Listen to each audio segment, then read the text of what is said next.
Good morning, good afternoon, good evening. Glad you could all be joining us from all parts of the world. We're not sure exactly where everyone is, but we're assuming different time zones, as is the case with our speakers today. So welcome to our discussion today. We're being sponsored today by the Global Dialogue for Systemic Alternatives, co-sponsored by the Institute for Policy Studies and a host of other organizations and movements around the world. My name is Phyllis Bennis. I'm a fellow of the Institute for Policy Studies in Washington and of the Transnational Institute in Amsterdam. And I'm going to be the moderator today for our discussion of militarism and the pandemic, wars hot and cold. We're going to start with a discussion of how the pandemic has reshaped almost everything globally. It's reshaped economies, healthcare systems, education, governance, social life, family life, life and death, how countries deal with relations between them and among them, all of that is being reshaped. One of the things that has not changed is the wars around the world. The US wars that are being waged, what comes under the rubric of the global war on terror, very much what the Cold War was between 1945 and 1989. And as we struggle to rebuild and reshape the left and progressive movements around the world, one of the things that's in the background is that global war on terror, which we don't necessarily talk a whole lot about. But that war has in fact reshaped our world in the last 20 years. It has securitized and militarized much of what governments do and how the world operates. It's used as an excuse by other governments to justify repression and authoritarianism and really fascist tendencies. And the pandemic has not changed that. I think since 2001, we've seen that the global war on terror wars, the hot wars of that broad rubric, and the threats of new wars all continue, and they are continuing despite the pandemic. In the Cold War, we had 40 years that shaped everything. It shaped how progressive social movements in the capitalist world developed. It shaped how national liberation movements were created and built. It shaped how governments did or did not feel the need to provide social safety nets, whether or not they needed to at least pretend to care about issues of equality. And all of our activists and social movements were conscious all the time of that critical role of the Cold War, of this struggle between capitalist and socialist governments and capitalism and socialism around the world. We talked about it, we referenced it, it shaped our work all the time. In the last 20 years, the global war on terror has also shaped things. It shaped how governments now feel empowered domestically. They feel enabled by the United States in increasing repression and surveillance and militarism. There are the resource wars that exacerbate climate change and create new refugee crises. We see the rise of Islamophobia and racism and xenophobia, all in the context of the global war on terror. And the question of who leads the armed struggles against US imperialism have changed in the context of that war. We see the militarization of borders around the world, the undermining of international law and international institutions, and of course, military spending is still off the charts, still distorts national budgets, particularly here in the United States, but around the world as well. And now that we hear about the pandemic changing everything, one of the things we see is that not everything is actually changing. Militarism is not changing. The US military budget still accounts for 53 cents out of every federal dollar in the federal budget, even with hundreds of thousands of people that are newly sick. 30 million people are newly unemployed. Most of them will be losing their health insurance in the next 2 weeks. And of course, there are still 143 million poor people in this country, poor and low wealth people that are largely invisible in this country and in the rest of the world. That hasn't changed with the pandemic. Around the world, we see that with the cyclone that just hit India and Bangladesh. Wars continue, border militarization increases, immigrants face even greater threats. There's a threat of a new Cold War between China and the United States. And we still don't talk about it enough or prioritize it enough in developing progressive and left strategies that include ending wars and militarism. So that's what we're going to talk about today. And I'm going to introduce our speakers as we get to our three opening presentations. Our plan is we're going to have three quite brief presentations from our three speakers, and then we're going to take some questions on these issues of war and militarism in the context of the pandemic. And then in the last half hour, we're going to open up, I was going to say the phones, but we're going to open up the chat lines for those of you with questions and comments to participate as well. So we're going to begin with a kind of overview of what does militarism and war look like around the world right now, a sort of global tour, very briefly. What does the current set of wars that are framed around the global war on terror, what does it look like? Where are those wars being waged, nationally or internally, regionally, globally? Which of them involve US imperialism in those ways? Where are there local and regional conflicts that are threatening to broaden out to become regional or global? And with us for this global introduction is Sukumar Muralidharan, who's a journalist in New Delhi, joining us from India today. And he's worked for a long time on issues of media and war, nuclear threats, and the dangers of the global war on terror around the world. So welcome, Sukumar. And we're eager to hear your introduction. Thank you, Phyllis. Well, they don't pause even when we're facing a global health crisis, right? I mean, we have heard news about a Bay of Pigs style invasion that the US tried to mount in Venezuela, which was thwarted, and then there's all the conflicts that have been raging prior to this crisis continue to rage with equal ferocity.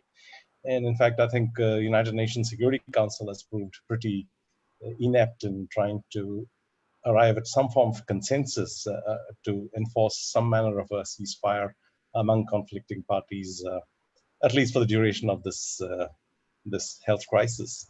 I think the UN Secretary General has been very vocal about his sense of frustration, both in private and in public. He's been venting about how disappointed he is that the big players in world politics are not able to agree on very trivial matters. Like, for instance, I think the Security Council resolution was held up because I think some of the members wanted a reference to the World Health Organization, the preamble, and the United States did not. So these are the kind of trivial issues that are impeding any form of a concerted global response. And the warfare, meanwhile, continues. As Syria continues to be a killing field, you have in Libya what was once a two-sided conflict between proxies of United Arab Emirates and Saudi Arabia on the one side and Iran on the other. Now it's become a three-way conflict. Three sides are in pitched battle there. You have the Great Lakes region in Africa, which continues to be in a state of turmoil. And all this comes, of course, while political regimes all over the world are trying to create new facts on the ground. They have, in fact, many of them are facing crises of legitimacy when this health crisis broke out. There were protests on the streets, for instance, in several countries of Latin America. In Lebanon and Iraq, there were protests in the streets against corruption and economic stagnation. In India, we had protests over amendments made to the Citizenship Act, which threatened to disenfranchise a large number of our citizens, particularly those of the religious minority. But all that has been kind of covered over by this pandemic, and the politicians who were then threatened by kind of mass unrest have now found that veneer of legitimacy to try and push through the new facts on the ground. In Israel, they're proceeding with the annexation of the West Bank and the two-year-long crisis, which saw 3 inconclusive elections, has been kind of patched over. They've arrived at a national unity government there. In India, they have introduced significant changes in the law of domicile in Kashmir, which was one of the concessions to local identity and local autonomy that we granted as part of the accession deal. It was a kind of accession at the time of independence that was most unlike the other states. So there was a specific kind of deal that was agreed between Kashmir and India in terms of permitting them some degree of autonomy. Now that's being reversed. So these are going on under cover of that pandemic. They don't stop even when there's a serious health crisis which threatens threatens a kind of complete unraveling of the kind of global order that has been built over the last 4 decades. So, and that of course is it is going to have its implications playing out in domestic economies also, because like you said, the United States has had a sudden kind of jump in unemployment claims to something like 30 odd million. Now, US has a very sound statistical system, so you get the precise numbers there. In India, we have yet no estimate of the kind of human suffering that this has caused. We've had this mass exodus of working people out of our cities, and it's not a secret. Everybody knew that India is a country of vast population movements. There are people who come out of the villages after the harvest, they go to the cities, they take employment in the construction industry. The informal economy in India is like where 85% of the working population earns its livelihood.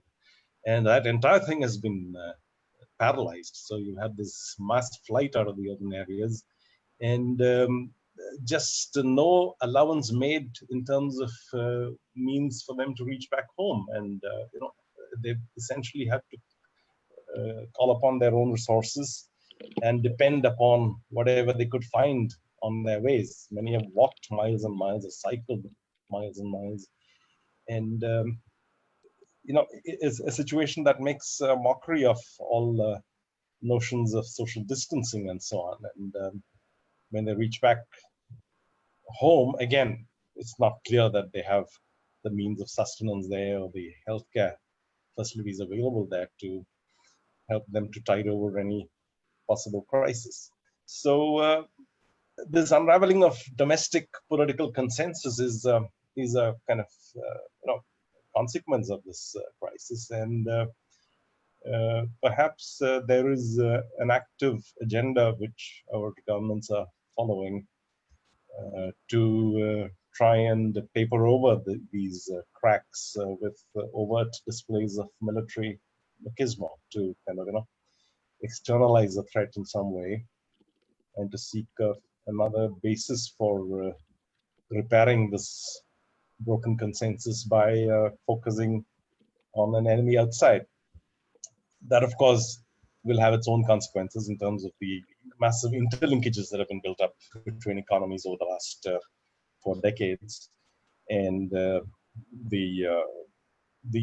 strains that were apparent in those interlinkages from like roughly 2008, 2009, when you had the global financial crisis. There have been enormous strains developing in these interlinkages, which is very obvious in the way Mr. Trump, the US president, has been trying to drum up this hostile rhetoric over China's supposed exploitation of US naivete in terms of getting away with a huge trade surplus. Now, this is a complete rewriting of the laws, the economic laws, that trade surplus and a deficit is seen as somehow a mark of bad faith on one side. Conventional economics just looks at it as something that happens, right? And it has its own consequences, and it balances out over the years. But here you have it being portrayed as some evidence of bad faith on the part of China. So it's just being a bad loser, and just the fact that the rhetoric has been ramped up in recent months, shows that it is beginning to hurt, right? So with the U.S. leadership unraveling and all the institutions built up over the Cold War now in a very manifest state of crisis, we really can't imagine where we are headed, because from a situation of bipolarity and a brief period of unipolarity, we are heading into a situation of multiplying kind of multipolarity, proliferating multipolarity, in which nobody is able to quite act the referee or to impose order. So that, I think, is the prognosis for militarism as we look ahead. It's quite an introduction to the struggle against militarism in the era of pandemic. Thank you for that, Sukumar. I have a million questions that we'll come back to, one or two, in a few minutes. But let's continue with our sort of introductory presentations here. I'm going to turn to Khury Petersen-Smith, who is the Michael Ratner Middle East Fellow at the Institute for Policy Studies. focusing on the militarization of borders around the world, particularly that enabled by the US and Israel, the question of US militarism across Asia, and Palestinian rights, most particularly Black Palestinian solidarity. And Khury is going to look at this question for us this morning about how borders are being militarized around the world, how the US and Israel are involved in those processes, and how, crucially, how the militarization of borders is impacting the forced migration and refugee flows that are also being caught up in the midst of the pandemic. So thanks, Khury. Thank you, Phyllis, and really glad to be here with you three and with the folks around the world who are listening and participating. So we know there are many things that nation states were carrying out or have been carrying out in the name of responding to the pandemic. That were things that were actually set in motion before the pandemic, as Phyllis said in her introduction. And closure and militarization of borders was one of those things. The war on terror has really been a context for states the world over to militarize their borders. At the moment, we really are in the midst of a global crisis of displacement. According to UNHCR, the UN's refugee agency, 71 million people are forcibly displaced in the world, the majority of whom, more than 41 million, are internally displaced, and the remainder displaced across borders as refugees and asylum seekers. This displacement is driven by war, ecological disaster, which is growing due to climate change, and economic devastation. Many states have responded to this crisis of displacement and have actually made it worse by militarizing their borders. That is, at the precise time when societies should be figuring out how to welcome displaced people, as we also work to address the root causes of their displacement. The opposite is happening. The drivers of displacement, war, climate change, and economic inequality are accelerating, and those displaced are greeted with militarized borders and hostile migration policies rather than open arms. This has a lot to do with the war on terror.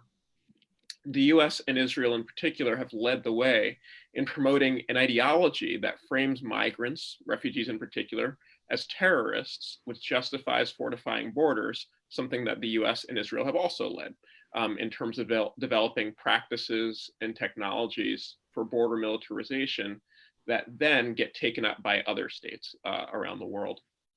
I want to say a word about border walls in particular, which in so many ways embody the notion of border militarization. The war on terror is not the first time that separation barriers have been built. Many places, and the United States, where I live in particular, has long histories of such barriers that are meant to separate groups of people. But what we have seen a boom in construction of such barriers on the borders of nation states in the context of the war on terror. Israel in particular has really played a leading role in this. It began constructing its infamous separation barrier through the West Bank and Jerusalem in 2002, in the early days of the war on terror. It did so and has continued to do so with a justification that combines notions of security from terrorism with a project of national purity and promoting Israel's integrity as a Jewish state.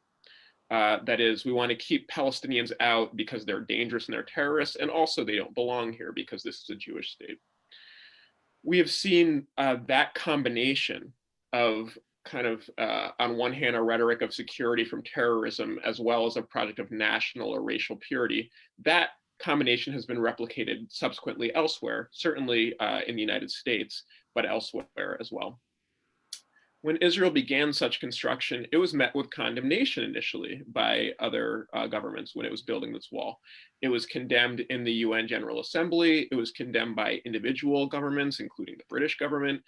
It was ruled illegal by the International Court of Justice, etc. But Israel went forward anyway, in effect establishing separation barriers as a legitimate approach to border militarization, to supposedly responding to the problems that Israel claimed to be responding to. Since then, we have seen dozens of border walls built, particularly in Europe following a wave of refugee migration to the continent in 2015. Again, rhetoric justifying such walls in Hungary, Macedonia, and elsewhere combines notions of public safety with national purity.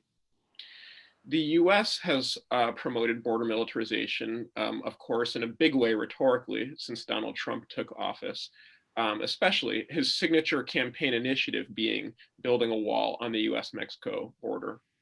But actually, the last year of the Obama administration, the US began a program of funding border fortification in the Middle East with funds from the military budget. These funds and this program really targets states and borders that border some of the largest refugee flows in the world. And so it allocates funding, for example, to Jordan for its borders with Syria and Iraq, to Egypt and Tunisia for its for their borders with Libya, and so on. And so that began in 2016, and that continues to this day. The US has also promoted border fortification among nation states in the corridor from Central America to the United States with the Honduran government, Guatemalan, Salvadoran government, and the Mexican government.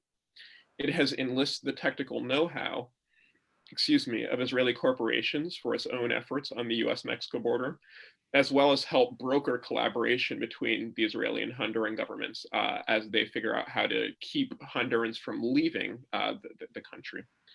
I want to say a word too, and I hope we get to talk about this, about the notion of this crisis of displacement being a permanent crisis. There was a really good kind of video produced by the New York Times earlier this week about the crisis of displacement in the Idlib region of Syria, where people who've been driven out from other parts of the country have been driven into this one province as the Syrian government continues the civil war. And they've essentially been cornered into this one province and are facing really severe violence. In the video, journalists referred to people who were displaced there as indefinitely displaced peoples. And I actually think that term is unfortunately useful for many groups of people all around the world. It is evident that there are groups of people who face displacement and for whom there is no kind of solution by the international community of where people will live.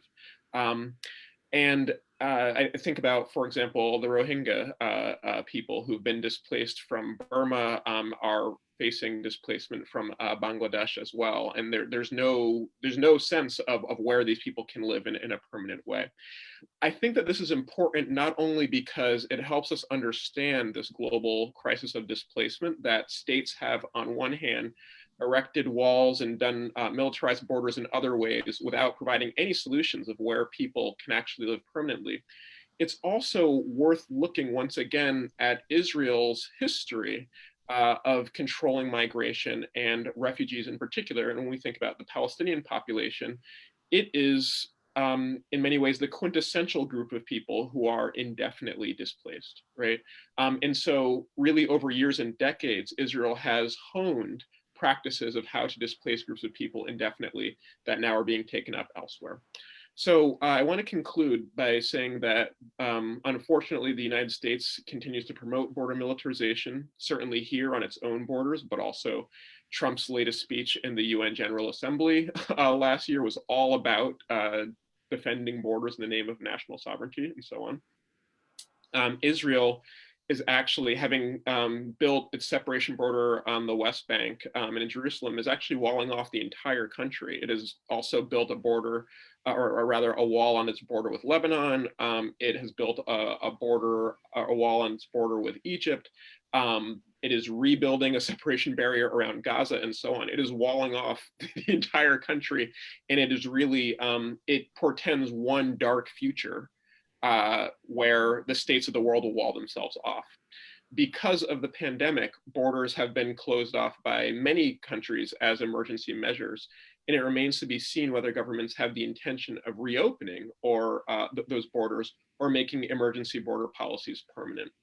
Certainly in the United States, we've learned about massive number of deportations taking place on the southern border in the name of public health and public safety. But in fact, we know that these plans were in the works well before the pandemic.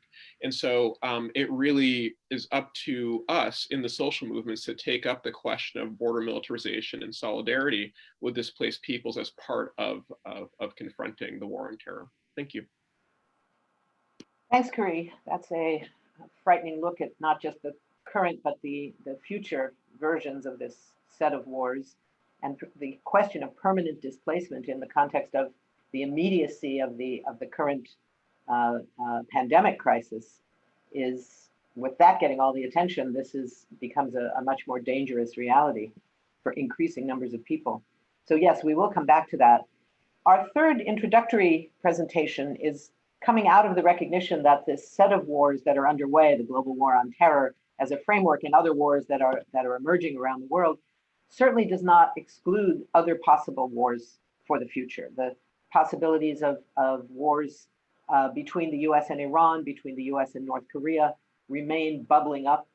But most immediately, the possibility of a potential interstate war at a much higher level, a much larger level, between China and the US, what's already emerging as a kind of new Cold War that could potentially involve either a full-scale military war, hybrid wars involving smaller scale military with larger scale technological or cyber threats between the US and China.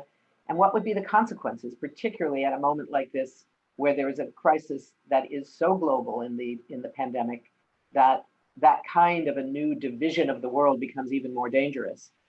So joining us to lead us through that discussion is Tobita Chow, who is the director of Justice is Global, that works on exactly countering the threat of a new Cold War between the US and China, and particularly linking that work, the work of preventing that new Cold War, with challenging the rise of anti-Asian racism and anti-Chinese and anti-Asian violence in the US and elsewhere. So welcome, Toby. We're glad that you can be with us today. Thank you. I want to start by quoting a passage from a recent opinion column in Bloomberg Opinion.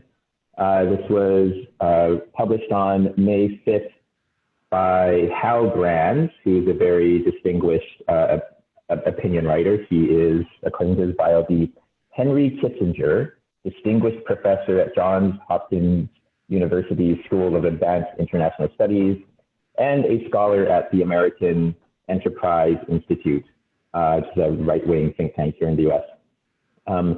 And the title of this column is, "Can a Broke America Fight a Cold War with China? The coronavirus has united Americans against Beijing's aggressions, but it will also devastate the Pentagon budget." I want to just quote one paragraph here by Hal Brands. He writes, "For several years, American national security elites have mostly called for a more competitive strategy toward China, while the American people have not been so certain." So this is a big problem for national security elites when you want more confrontation with China, but the vast majority of the people in the US aren't excited about the prospect of another conflict after these decades of endless wars that the majority of people in the US are very sick of at this point. Okay, so he continues, "Now the coronavirus has convinced many Americans that the Chinese government poses not just some nebulous threat to the US-led international order, but a direct danger to their prosperity and well-being. Overwhelming majorities of Republicans and Democrats now favor a China policy as tough as or tougher than the Donald Trump administration's current stance. With an eye to November, Trump and presumptive Democratic candidate Joe Biden are competing over who is the bigger China hawk. As economic decoupling accelerates and rhetoric and policies harden on both sides, the US-China Cold War that pundits have been predicting may actually be unfolding." Just being very coy there at the end, saying that this is a Cold War that pundits have been predicting, when it's pundits like him have not just been predicting this, but agitating for this increase in Cold War with China. So there have been for many years now a very powerful crew of anti-China hawks looking for greater confrontation with China militarily, but also economically, politically, even culturally. They've been agitating for this for many years now. This has gone on, this precedes Trump by a lot. There were hints of it already in the George W. Bush administration. The Obama administration had their pivot to Asia strategy, which was all about confronting and attempting to contain China. But of course, it has accelerated enormously under the Trump administration. These national security elites have been pushing for greater confrontation with China. They've had this problem of a lack of popular support for this strategy among the majority of American voters. And they see the rise of anti-China sentiment under the COVID-19 crisis as an opportunity to generate greater popular support among large numbers of people in the US for the strategy of greater confrontation with China. And now it is more or less received wisdom among national security elites and elite commentators that we are in a Cold War with China, and those are just the facts of the matter. So the question is not like, do we want to be in a Cold War or not? The question for them becomes, how do we wage Cold War with China, and how do we win? So that is their perspective on the U.S.-China relationship at this point. So the U.S.-China, this idea of a U.S.-China Cold War, it's not just about military conflict. There's a lot of different dimensions to this, and they all feed into each other. They're all closely related with each other. There's the idea that we are in an economic war with China, which encompasses our trade relationships.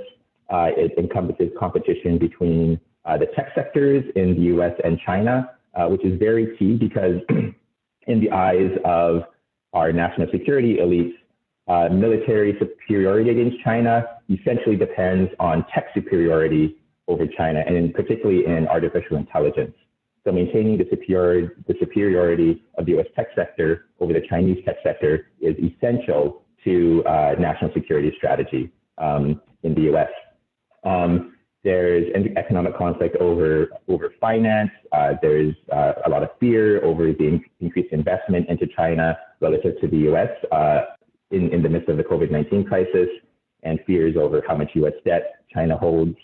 So there's all these range of economic aspects to this Cold War politics. There is also diplomatic struggle. The US and China, especially the US, are increasingly pushing countries to choose which side they're on, saying that you can't be friends with both of us, you have to choose. Recently, the US government demanded that the United Kingdom choose between a bilateral trade relationship with the US versus one with China, that you have to choose one or the other. This is the new which side are you on dynamic. Short of military conflicts, there is the threat of cyber war, of like hacking attacks between the countries. And I think like realistically, direct military conflict between the US and China would create very high risks for both sides. So it seems unlikely, although with Trump in the White House, I don't think we can assign a zero probability to anything because he is so unhinged. But there are very high risks with direct military conflicts between the US and China, which is a very good reason for both sides to stay away from that.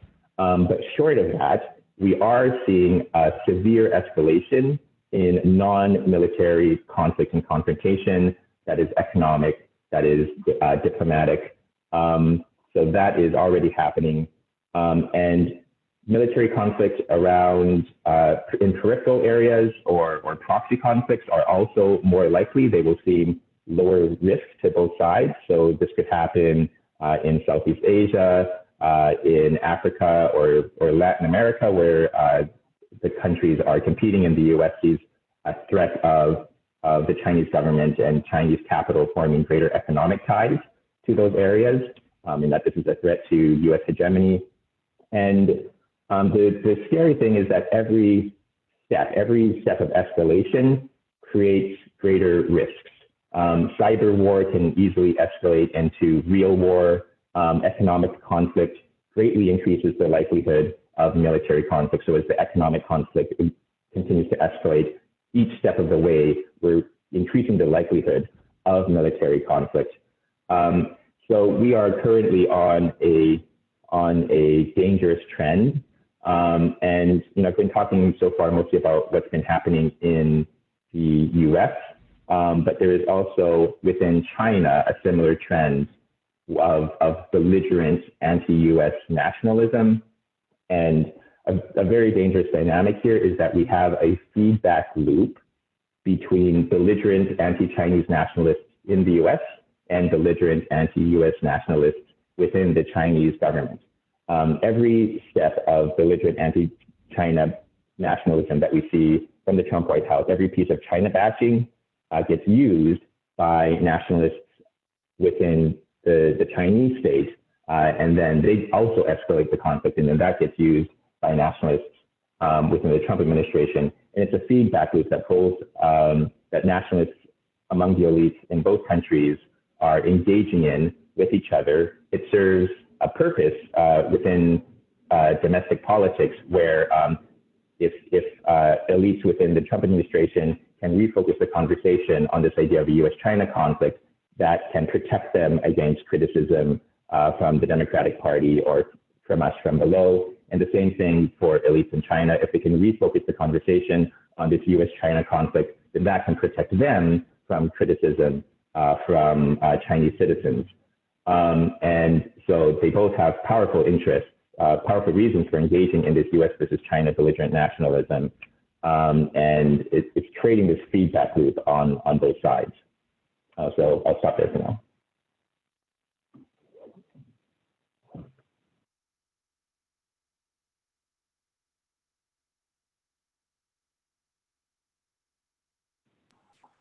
The muting and unmuting here can be tricky.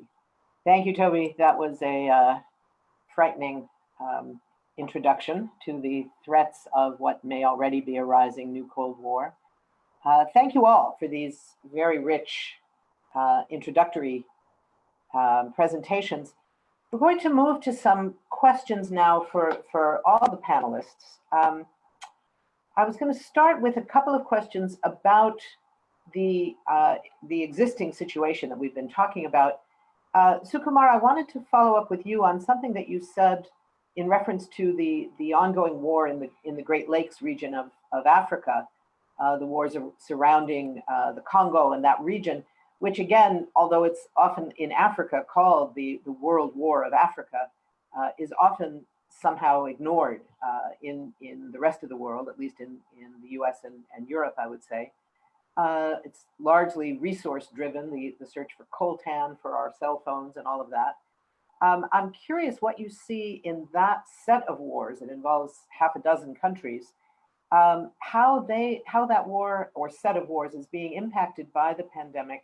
What is likely, because we may see that as a kind of model for how a pandemic at this level of urgency does or does not have the effect of either exacerbating the situation as more and more people collapse with the virus, with very insufficient healthcare systems, or is it something that could lead to a diminished level of conflict and an increase in solidarity at the governmental level as well as at the popular level among people? Could you give us some ideas about that?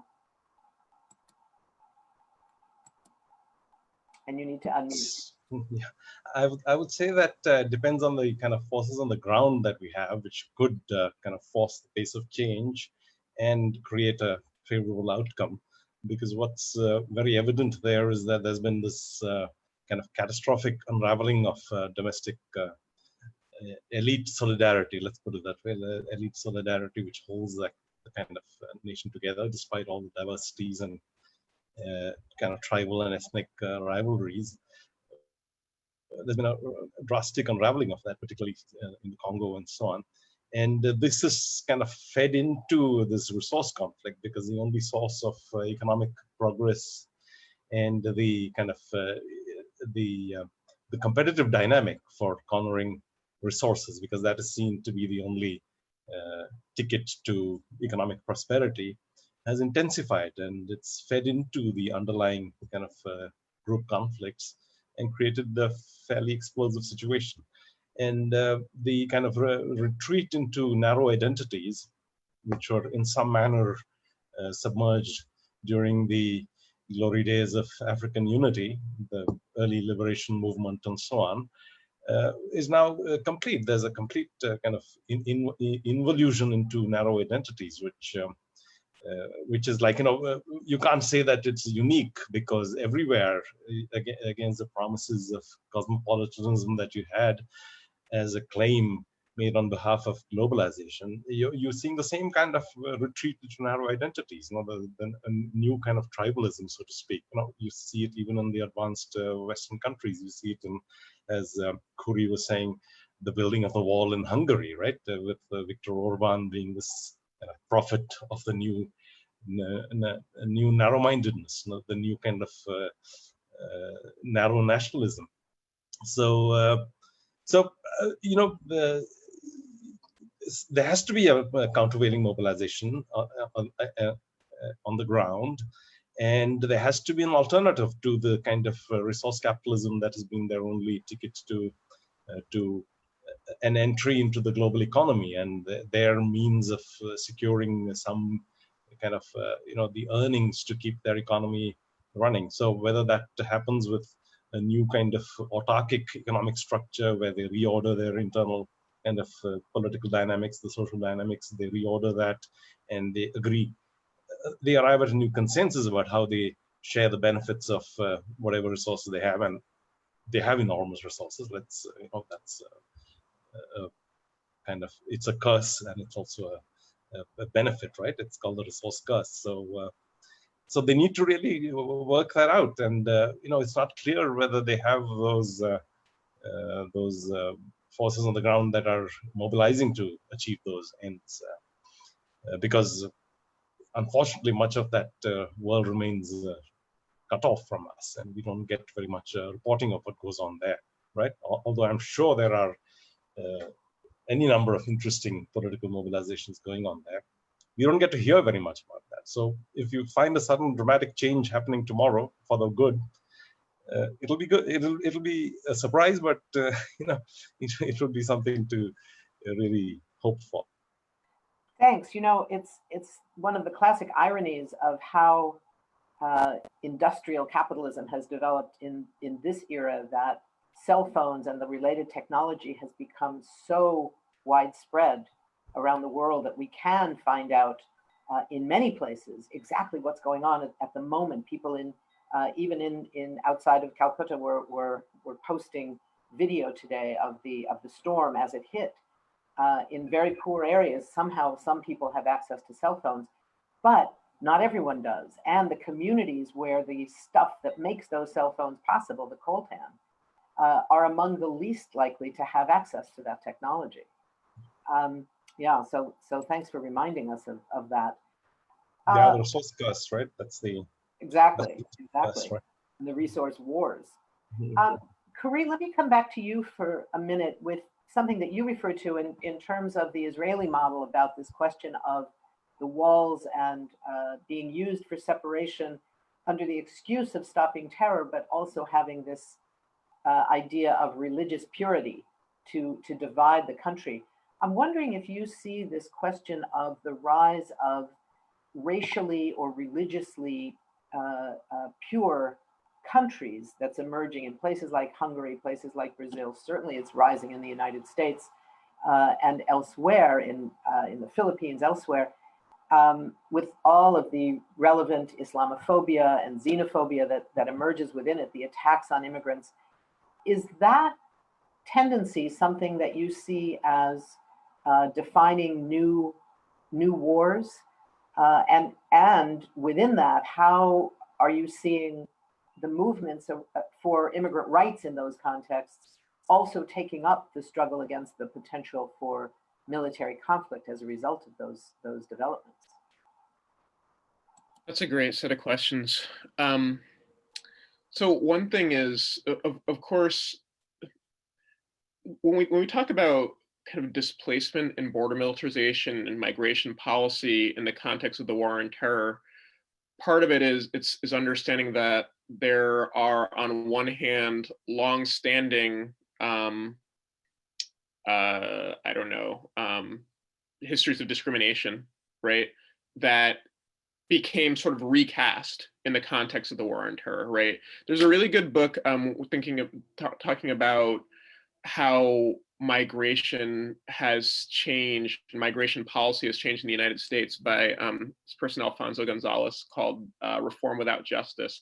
And his argument is that border regime, particularly in a migration regime that particularly has developed around controlling the migration of Latin American, primarily Mexican people around labor, got kind of recast as in a way that not only was there the kind of racist rhetoric against, you know, Latino migrants, but that was combined with this notion that now we have to fight terrorism. It was framed in a new way in terms of homeland security.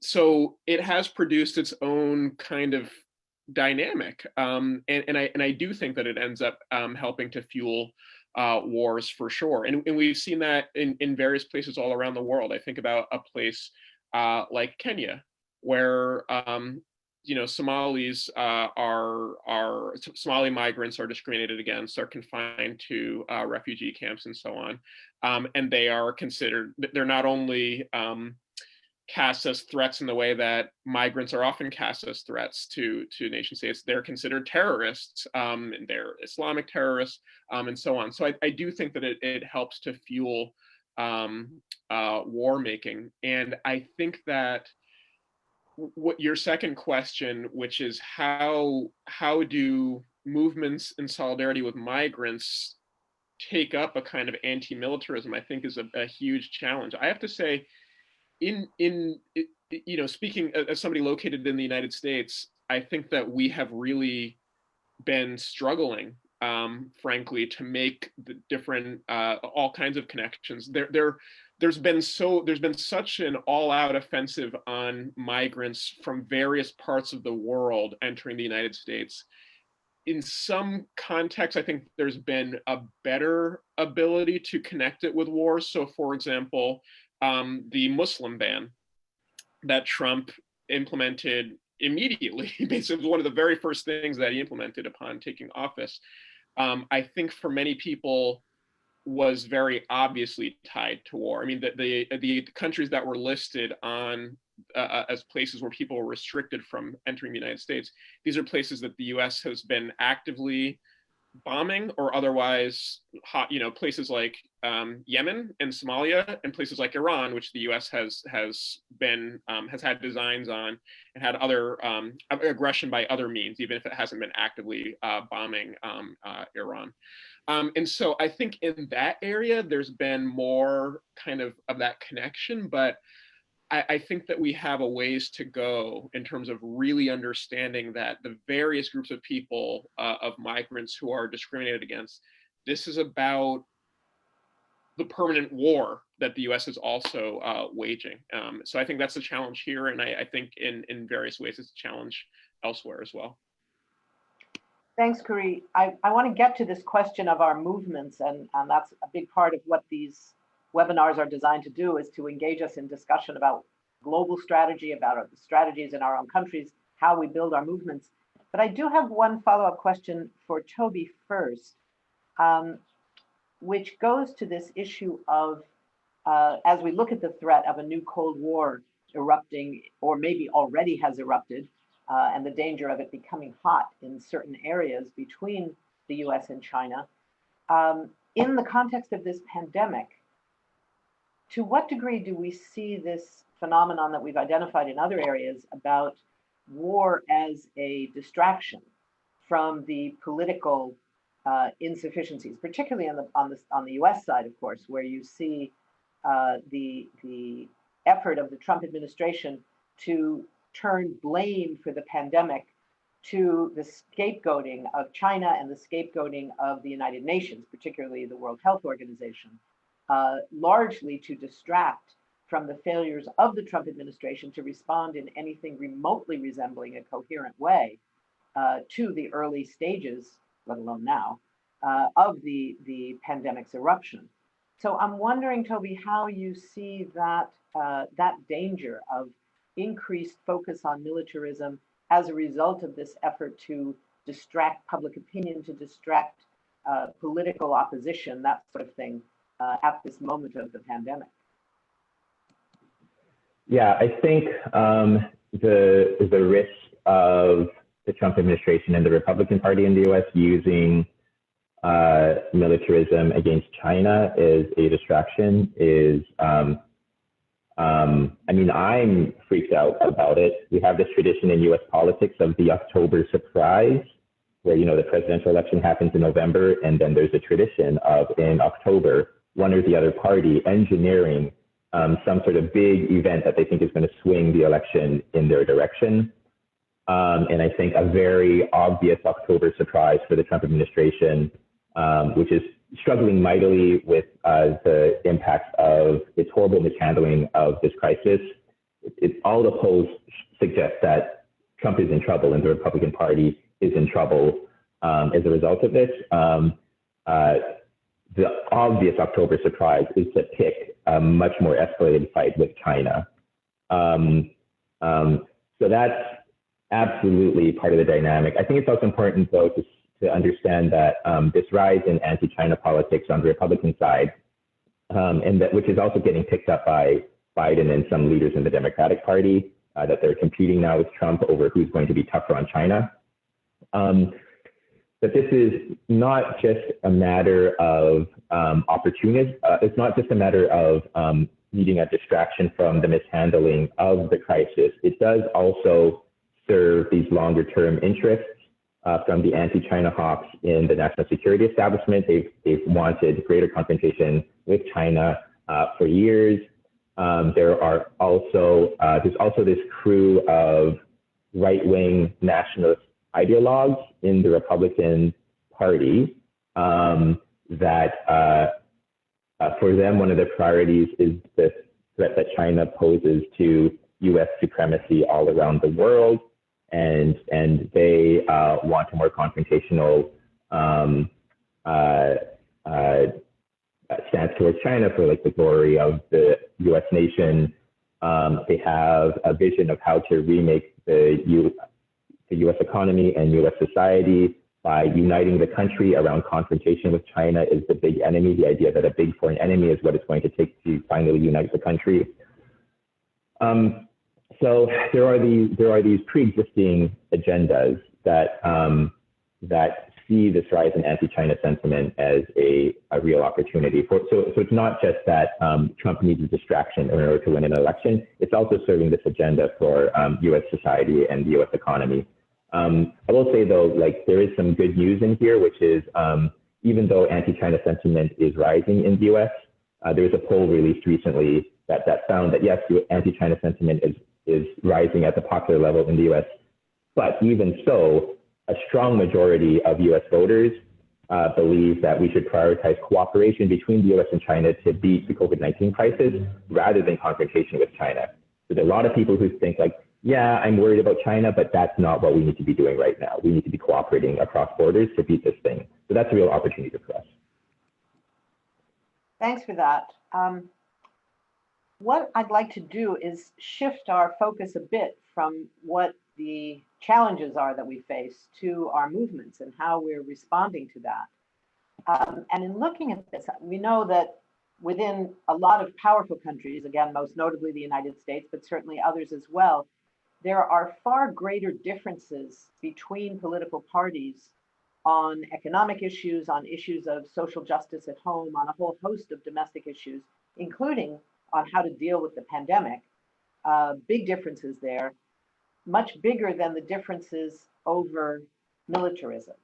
So whether it's, you know, the strong commitment to neoliberalism, strong commitment to domestic nationalism and right-wing, the versions of America First that we're seeing in Brazil first, Israel first, Hungary first, in all of these arenas. And those who are more centrist, perhaps even more liberal, and in some cases, even those that are closer to demanding some level of social democracy at home, often are not as strong in opposing the militarism that we would expect from the far right. So I'm curious if you all think that that's part of the reason that we see relatively little discussion of the question of the current wars, the potential greater danger of the threat of new wars among progressives, where we have made, I think, real gains on this issue of sectional connections. Our movements are working together in recent years, I think, much more in a much more direct way. And I think when we look at that, it raises the question for us of how do we build movements that not only are making the links between immigrant rights and the movement against racism, between climate justice and women's rights. All of those things are emerging. All of those connections are emerging. It's been a harder struggle to get the issue of stopping military spending, for instance. You know, in the US, we spend $350 billion twice a year in the military budget. If you took out half, if you took out $350 billion of the military budget, that would be a great start on a Green New Deal. It would be a great start on Medicare for all, for healthcare. And that's true in a lot of other countries. In Europe, there's discussions now about putting more money, raising the amount of money in each country to 2% of the budget going to the military and going to NATO. So this is a global phenomenon. And I'm wondering if you all see that this is one of the problems we face in putting and keeping the issue of stopping the wars as part of the demands of these movements. So I don't know, Toby, you want to jump into that one first?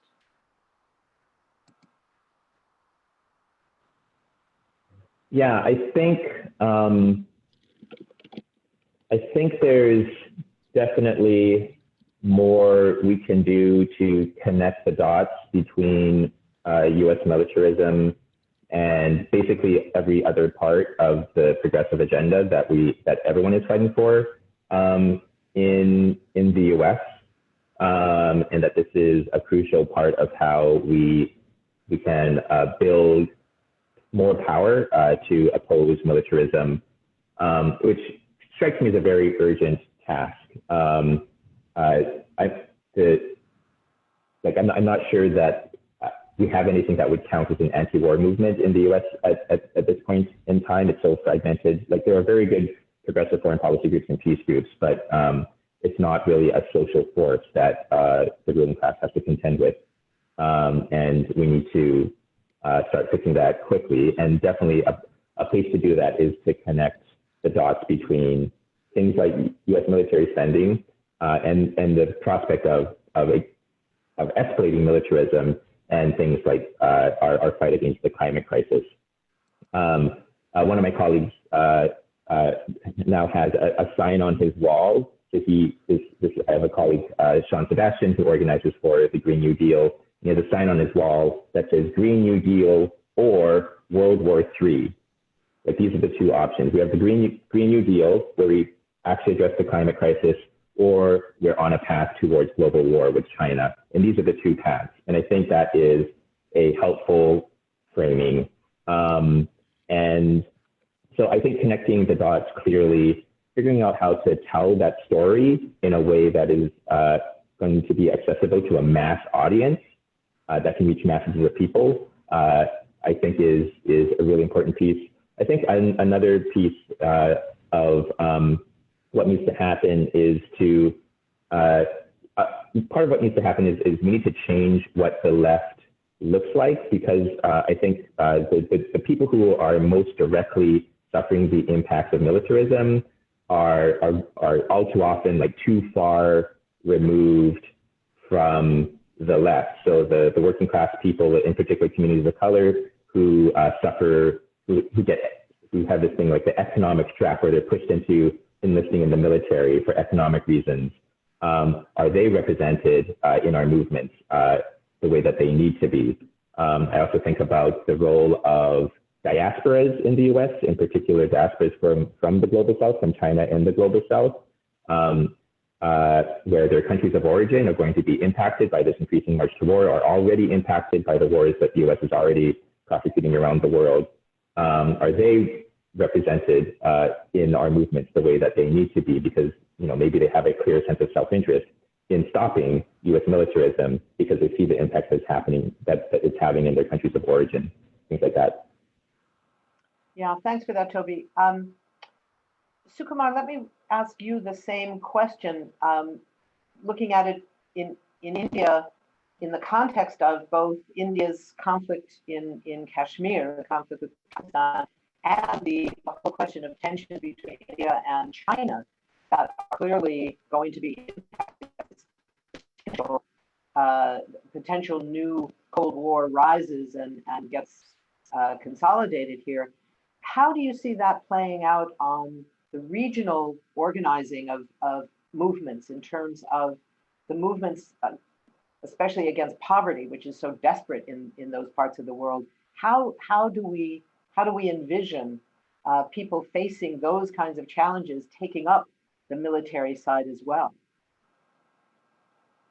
Yeah, well, India would gladly sign up for any kind of a militarist project against China because there's a history going back 60 years. There was a border conflict in 1962, and since then the problem has just remained unresolved.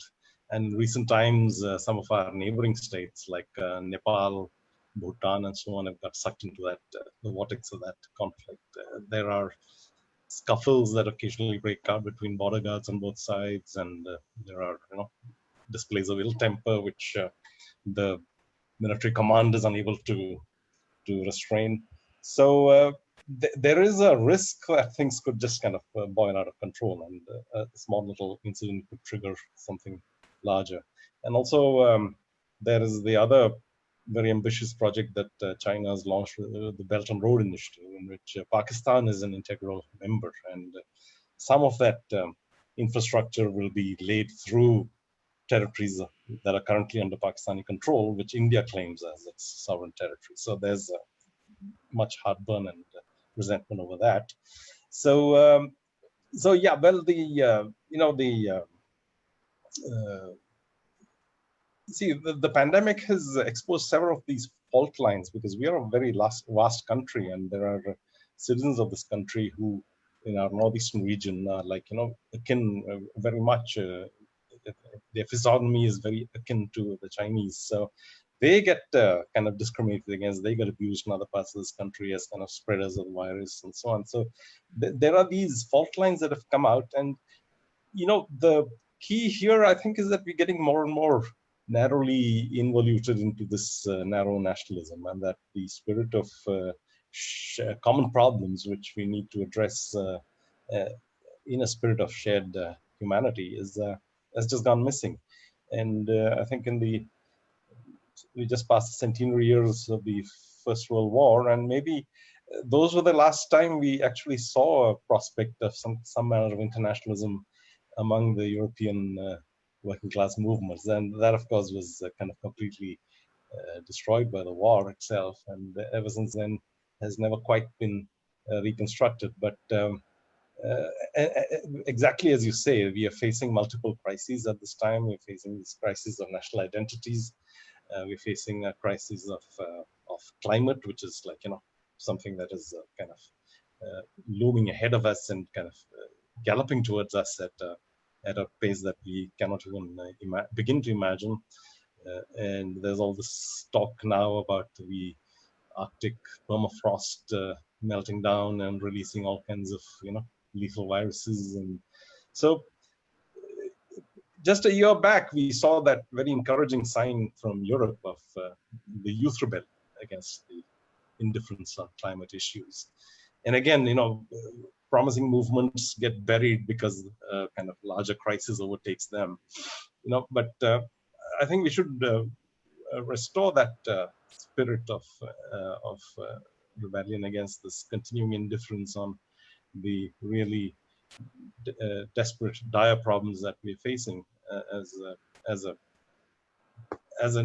a collective, not just as individual nations, but as a collective, and find ways of focusing minds upon that, and and recognize that these diversions of hypernationalism and so on are precisely that. And they might bring you now. There is, for instance, the whole thing about U.S. defense spending. The entire military-industrial complex there depends upon it, and livelihoods depend upon it. And the Europeans under pressure to hike their defense spending, partly because the United States expects to get good business out of it. But whether in this state of paralysis of the global economy, we can kind of bring the economies back to life, and then whether that's going to be the priority, really, that's really a question that we got to really re-examine, because clearly there are other priorities that we should be looking at. Thanks for that. We've had a couple of questions that have come in from our listeners. Two of them go directly to this question of government positions, one from around China and one around the US. So I'm going to go through both of those questions together, and maybe we can have a round of the three of you responding to the two questions together. And then for the last part, we can come back to this question of movements, particularly on a international level, and see where we end up. So here's the two questions that have come in. One, is it possible the gross incompetence of the Trump is it possible the gross incompetence of the Trump administration notwithstanding, that the toxic ideologies you've been discussing as they emerge, is it possible that large-scale panic, disruption, and death is intentional by the Trump administration? That's the first question. The second question is, it asks, particularly to Toby, the Chinese government has so far reacted moderately to US aggression. Do you think China can change this attitude in the future? So let's look at both of those questions in terms of the reactions of the US and the Chinese governments in the context of the threat of this rising new Cold War. And then we'll come back to the question of our social movements and how that might emerge globally. Toby, do you want to jump in first? Sure, maybe I'll speak to the question about the reaction from China. So I would never presume to make any predictions about this, but some like risks that I see on the side of China acting more aggressively towards the US are, let's see. So it's been suggested that after the 2008 financial crisis, China overestimated the weakness of the position of the US coming out of that, and maybe overreached in a way that exacerbated the US-China conflict. And I think there could be a risk of that, of like some cockiness on the Chinese side, which, I mean, there's the Trump administration is giving China a lot of reason to be cocky right now. So, that's understandable, but it can lead to overreaching. I think sort of a bigger danger is the level of nationalism, Chinese nationalism at the popular level, not among the Chinese elites, but among the masses of just ordinary people in China. The Chinese elites have, I think, largely attempted to moderate popular nationalism because they understand that it's a force that can quickly grow out of their control. Like it can be a useful tool to keep the population under control, but it's also something that can easily get out of hand and get out of their control.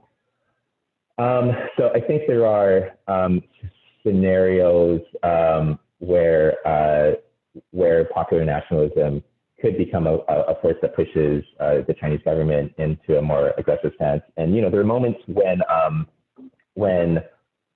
China was really struggling to get COVID-19 under control, that it did lean more heavily into stoking nationalism at a popular level, So, for example, there are some figures in the Chinese state and Chinese media affiliated with the Chinese state that started to aggressively push out this conspiracy theory that it was the U.S. military that introduced the new coronavirus into China. So it's actually the fault of the U.S., which stoked the fires of nationalism at a popular level enormously.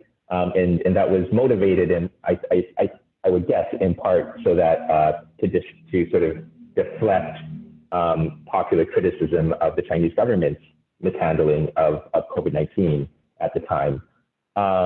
Just like Trump uses anti-China stuff to distract people from his mishandling of the thing, that a similar thing happened in China. Now that they have it under control, they sort of stepped away from that. But I think there are definitely risks where China could take a more aggressive stance towards the U.S. And of course, any aggression that the U.S. shows, we should always worry about what the Chinese reaction is going to be to that. China can easily react in a way that further goads the nationalists in the U.S. along. Thanks for that. I think we see that in a number of arenas where U.S. escalations have been answered with far more moderate, politically mature responses in Iran, and even in North Korea, in some other areas as well. And it's always, in some ways, a momentary relief, but something that we have to be very wary of. How long can that continue given political pressures at home on all those governments? Khury, do you want to jump in on this one? Sure. Yeah. If I could maybe add just one thing to what Toby was saying, which I think is super super insightful, super helpful. It's also, when we look at the U.S.-China rivalry, it's important, I think, to not just look at what's happening between those two states alone. Like, if we're looking at, for example, the hostilities and the tensions rising in the South China Sea, in a number of ways, it's the U.S. and China directly, because the U.S. has so many naval vessels in that region. But it's also what the U.S. has done prior to the is work really hard to cultivate all of these relationships with ally states in that region. And so, and the way that China's relationships, or the way that China approaches those other states, can be different from how it approaches the United States. So, for example, when there are these semi-confrontational standoffs between US and Chinese ships in the South China Sea, China has had a certain moderate tone. When there have been similar standoffs between China and the Vietnamese military, China has had a much more aggressive tone. Well, the U.S. and Vietnam have cultivated a new relationship, kind of remarkable given the obvious history between the U.S. and Vietnam. But there's a growing relationship of economic integration and military cooperation, and so this is a really important kind of area to look at. Like, it's not just the U.S. and China's direct relationship. It's the U.S. has essentially set up, what people in the military establishment call tripwires, where a conflict between China and a U.S. ally, of which there are many in that region, could very easily, not only could be catastrophic for people in that region, but could very easily escalate to a conflict with the United States as well. And as Toby pointed out, there are elements in the U.S. elite who are looking for reasons to escalate, right? If I could say something too about the first question about how intentional is like widespread death and disruption. I think there's a number of things to say. One is, the level of incompetence by the Trump administration in the face of many things, but in the face of the pandemic is really quite striking. And I don't know if anybody. I think we're all a bit shocked the level of death taking place in the United States. It's just incredible. Now, it's just a step back from that for 1 second. It's worth noting that there's a number of places in the world where, like, the Trump administration is strangely open about how causing like suffering and panic is actually the policy. If we're looking at Iran, for example, when we're talking about US sanctions on Iran, you know, unfortunately, not only Trump, but many US officials, including officials from both parties, are quite explicit about how they're trying to destabilize Iranian society and they're hoping for a regime change. You know, there's been similar rhetoric about Venezuela, obviously, or not obviously, but for many years and decades regarding Cuba. So, you know, yes, there is a presidential administration that's very incompetent, but you know, there's also pretty straightforward strategic calculations on the part of the government that panic, destabilization, even widespread death and suffering are actually part of that. That can be part of a policy. I think when we're talking about Trump in particular, it can be two things. First of all, he has also been explicit. I mean, to the extent that he has a kind of coherent approach to rule, part of it is actually keep your opponents what you're going to do. I mean, there's a big part of the administration introducing notions of you know, just instability, of uncertainty. Even the very note what is truth, or the whole administration begins with a conversation about alternative facts. You know, the idea is that we're not supposed to be able to predict what's going on, and actually that in that a certain chaos, Trump can kind of gain the advantage. That is, on one hand, strategic. On the other hand, I think that there's a level of high level of incompetence, and so things out of his control as well.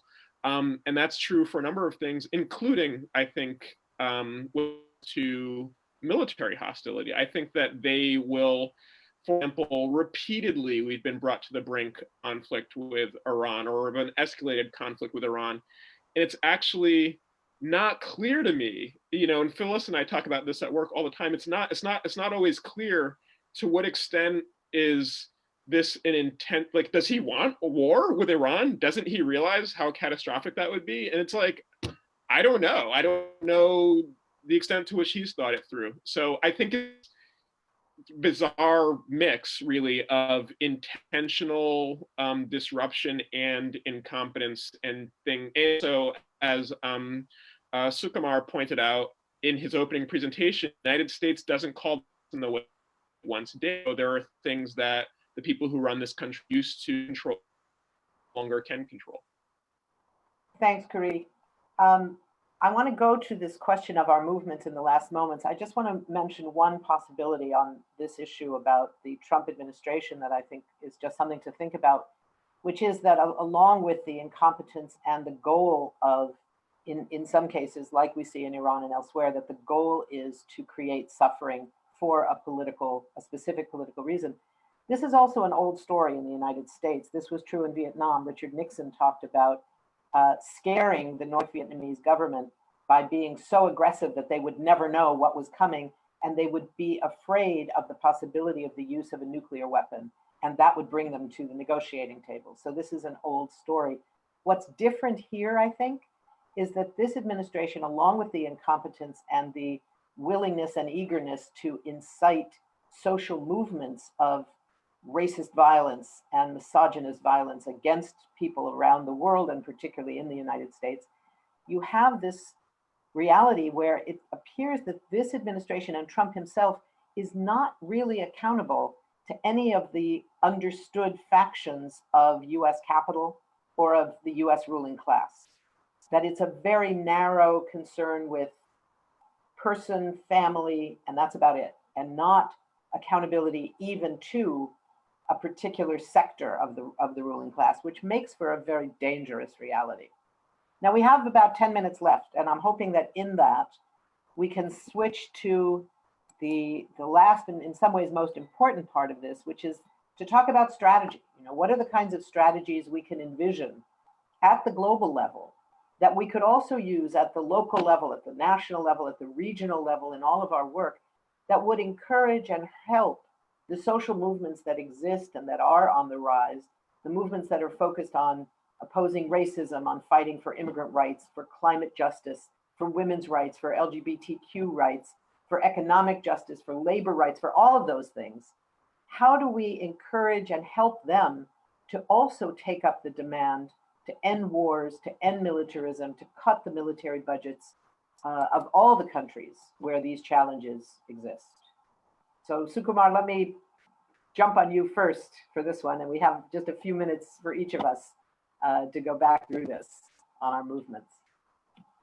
Yeah, well, I mean, I think we have been brought face to face with some of our worst instincts by this pandemic. Like we talked about how so we are willing to use human suffering as a strategic weapon. As for instance, you saw that in the manner in which, for instance, United States refused to sanction a special issue of international liquidity through the International Monetary Fund because they thought that this is going to benefit Iran also, and they didn't want to allow that under any kind of circumstances. We saw how this question of why the US was indifferent also, I think, ties up with the kind of the very wide and deep interconnections between the US and China in terms of the economy. There's so much of an interdependence between the two that in the early phase of the crisis in China, when it was evident that the mortality, the number of deaths was really escalating, the US was very keen to underplay it because they thought that this could disrupt the stock markets at home. So there is a deep interconnection there, which shows in their kind of reaction. Now, can these interdependencies be turned to some kind of a positive cause? And I think that is what we should be looking at. And there, I think the key point that we have to focus upon is that over the last 40 years, when these new global interlinkages were all built up and strengthened, after India and China entered the kind of globalization arena in the 1990s, they've become like pervasive. And the whole point there is that India and China put its vast labor reservoir at the disposal of global capital for very poor return. Now there has been a strata within India that's prospered enormously over the last 30 years, but the vast majority of the people have not. And whatever little benefit they've got has been very precarious, has been built upon the kind of prosperity of those at the top. So it's a kind of trickle-down theory that's working here. And now this pandemic has exposed how hollow that entire process was and how it's going to be reconstructed. I don't think anybody has any idea, because to kickstart this economy that's kind of paralyzed, it's a challenge that nobody really is quite up to.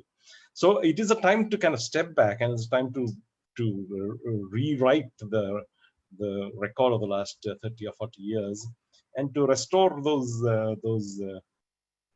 truths to the foreground and make those the basis for going forward.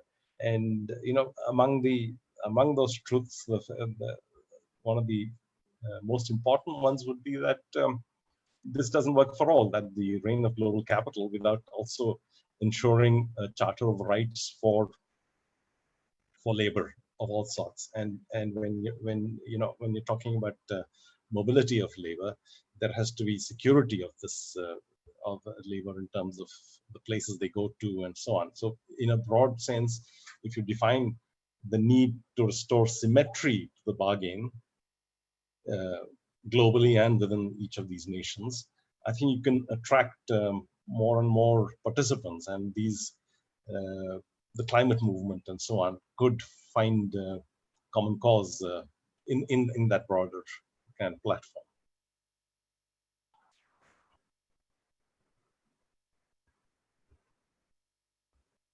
Mute. Phyllis, you're muted.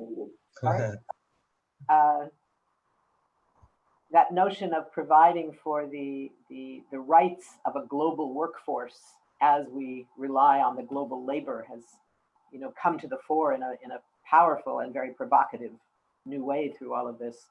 Khury, let's go to you next on this question of how do we look at the international in the context of what we need in our national and regional movements as well.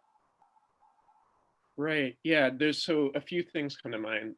The first is that this pandemic has really reiterated that we really are all in this together, right? We know that it's a global problem, and therefore it can't have national solutions. It has to have international cooperation.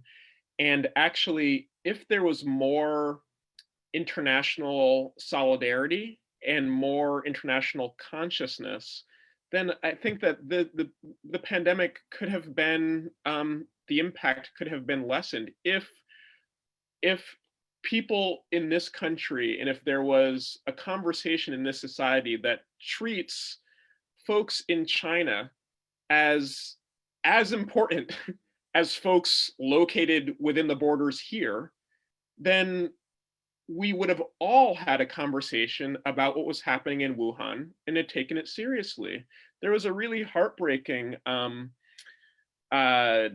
post from journalists, I think writing for the Washington Post, who were reporting from Wuhan, and they said, we were publishing what was happening in Wuhan in January, and the tragedy is that people in this country didn't care, didn't follow it. So we could have not only avoided the widespread suffering here and elsewhere, but we could have lent our own solidarity to people in China and Iran and Italy and the places that have been hit. And so we can interrupt this pattern if we start cooperating.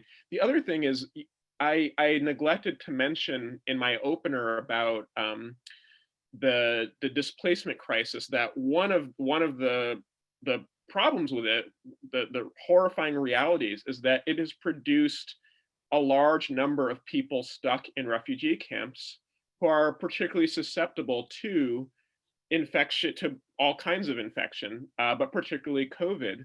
And that is catastrophic for the people who are in those camps. And it also poses a threat to the public health of the whole world, because as long as there are large numbers of people concentrated in places where there's rampant infection, none of us are safe. So really rebuilding that solidarity is very, very important. And then the last thing I'll say is, I think really the people who are most impacted by militarism have to be at the center of our conversations about militarism, about demilitarizing. And yeah.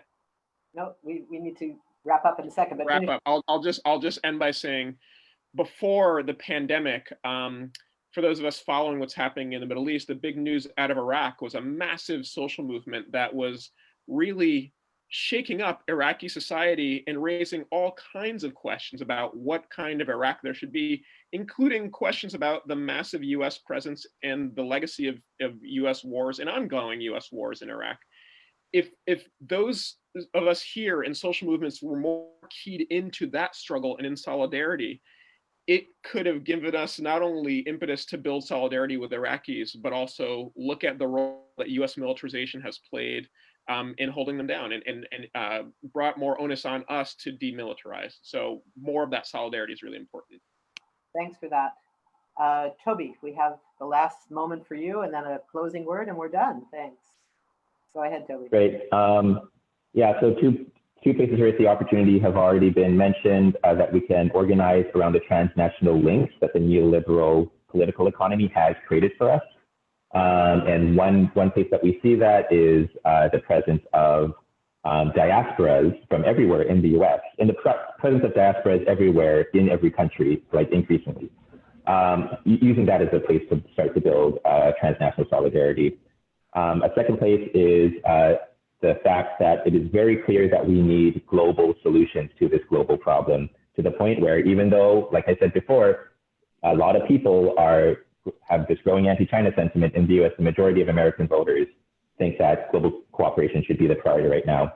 The last thing that I'll add to that is underlying the rise of militarism is growing dysfunction. It's growing dysfunctions in the neoliberal global political economy. Global growth has been lackluster. We have a global problem of overcapacity in manufacturing. We have much more manufacturing capacity than can actually get used. And this is leading to the zero-sum competition between nations, all these nations trying to grab a bigger piece of a shrinking pie. So that is this subterranean long-term trend, is this dysfunction of the neoliberal political economy that is producing this rise in nationalism and militarism. And we have an opportunity now, because the COVID-19 crisis has sort of ripped off the veil in a really dramatic way, that the neoliberal system, in particular the free market system, is a failure. It cannot get anyone the things that they need. It can't even get a wealthy country like the US the masks that we need. So this is an opening to cast a vision for something new. It is, however, also an opportunity for the right-wing nationalists to put forward their version of how to remake the global economy and the US economy. And we need to make sure that we don't get outmaneuvered by them. Thank you for that. Thank you all. I would just end with one vision, which is that of the solidarity, the social solidarity that was shown at the governmental level by China and Cuba in sending international delegations on the part of Cuba, doctors and medical workers on the part of China, plane loads of equipment to Italy, to Spain, to Iran, to the places that were the worst hit. And there were accusations, of course, they're doing it for the purposes of propaganda, to which I always wanted to ask, what do you think the people of Iran, the people of Spain, the people of Italy will remember? Will they remember that there were accusations of propaganda, or will they remember that they got doctors when they needed them?